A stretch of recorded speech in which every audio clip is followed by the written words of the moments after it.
Good morning, ladies and gentlemen, and welcome back to another video. If you're new, my name is Lee, aka Rollin Thunder, and today we are going to be talking about the art of rev matching. So if that is of interest to you and you'd like to know more, sit back, relax, grab yourselves a cup of tea, and without further ado, let us get into the video.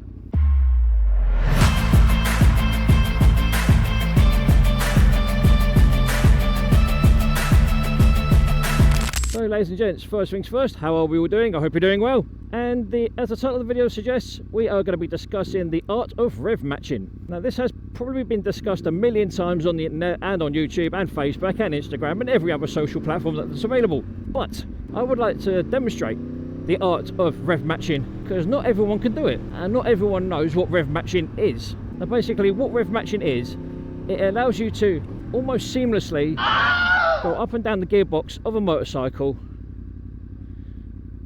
without locking up the rear wheel, unless of course you want to lock the rear wheel up. Now with most modern sports bikes, including this one, they have been fitted with what they call slipper clutches. Now the idea behind a slipper clutch is it takes all the inertia out of the rear wheel and out of the gearbox to allow seamless gear, well not seamless gear changes, but somewhat seamless gear changes, so you're not bouncing the rear wheel or bouncing the valves in the motor or anything like that when you go up and down the gearbox. Now if you're lucky enough to have a quick shifter and auto blipper on some newer sports bikes like the R1 for example, like the Panigale V4, like the BMW S1000RR and a few others to name but a few, rev matching is the way you can almost seamlessly go down the gearbox without too many issues. And what I'm going to try and do is I'm going to try and demonstrate that for you. Now as you can see, well you might not be able to see, but according to my dash we are currently in first, being held up by some tit on a moped and an even bigger tit in a bus. Now the idea is I'm going to try and get up a bit of speed, probably try and get from first to say third on this stretch of road, and then I'm going to try, if it's safe enough to do so, look at my clutch lever and show you the action that you need to make, or the action that you need to do to make downshifting and rev matching a breeze. Now if you've ever owned a geared bike or 125 or something that's got a gearbox to it, you've got your clutch lever on the left hand side of the handlebars, you've got your throttle on the right hand side of the handlebars, you've got your gear lever on your left foot and your rear brake on your right foot.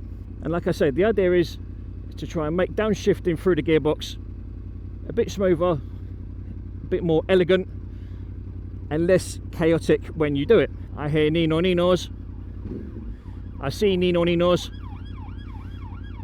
Who are the Nino Ninos after? It's not me, thankfully. But anyway, as I was saying, we are currently in first, second, third. Now I'm going to stay in third for the minute until we get around this corner, and then I'm going to show you, hopefully, how to rev match.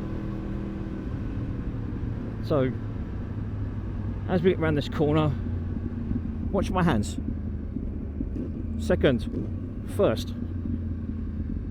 Now that wasn't my smoothest of gear changes, so I'm going to try that again, so you guys can get a much better idea as to how smooth it can and should be. With riding sports bikes, the majority of my riding career, I do like the idea of having an auto blipper, but where I'm an old school rider, I don't really like bikes with a lot of technology on them.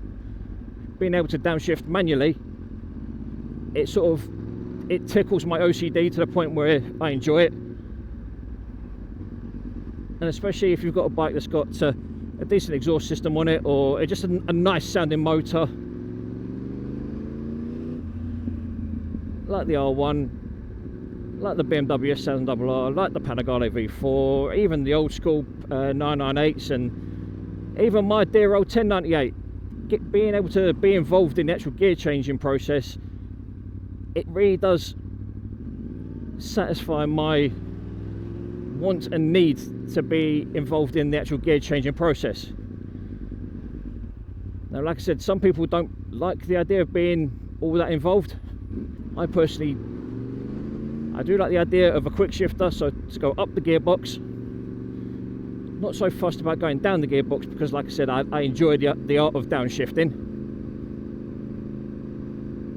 But it's not for everyone. So hopefully, like I said, if I get a chance, I'll be able to go through the gears somewhat. Probably won't be now. Actually, it might be now. So we're in third again. And now second, first. Now that was a lot smoother. Now granted, I would like to have got a bit more speed up before I started downshifting, but it is what it is. Downshifting, if you get it right, is a very, very enjoyable process. If you get it wrong, it makes you look like a little bit of a noob. And I have been there, ladies and gentlemen, and I have looked up the rear wheel on both the Duke and the R1. So it's not like you're on your own on that fact. I've been known to look up the rear wheel, sometimes deliberately, sometimes not deliberately, but it happens.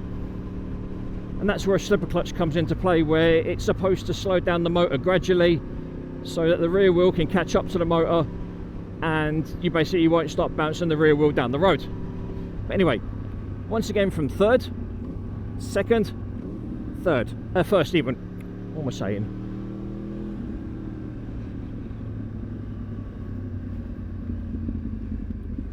It's an easy, like I said, it's an easy enough process to do, providing you obviously rev match correctly, which again I'm going to try and demonstrate as we go up this hill. So we're in first, second, third.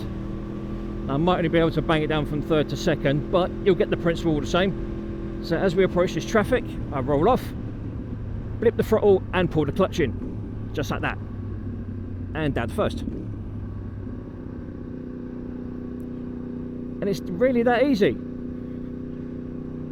If you are new to riding geared bikes, yes, it can be a little bit daunting to start with, but the way that I learned was basically twist and flick at the same time. So you twist with the right hand ever so slightly, flick with the left.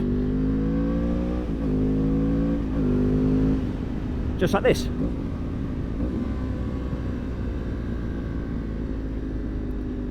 And it's all about practice, ladies and gents. That's all there is to it, it's practice. But anyway, as always, ladies and gentlemen, this is where I'm going to leave you.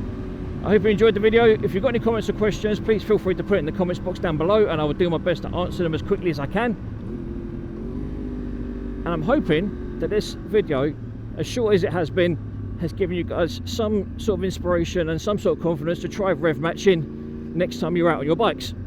But as always, ladies and gentlemen, boys and girls, you have been awesome. I have been Lee, aka Rollin Thunder, saying look after yourselves, look after each other, stay safe on the roads, be safe, be happy, be aware of COVID-19, enjoy life, enjoy your friends, be safe, be well, and most of all, be happy. And as always, ladies and gentlemen, boys and girls, adios.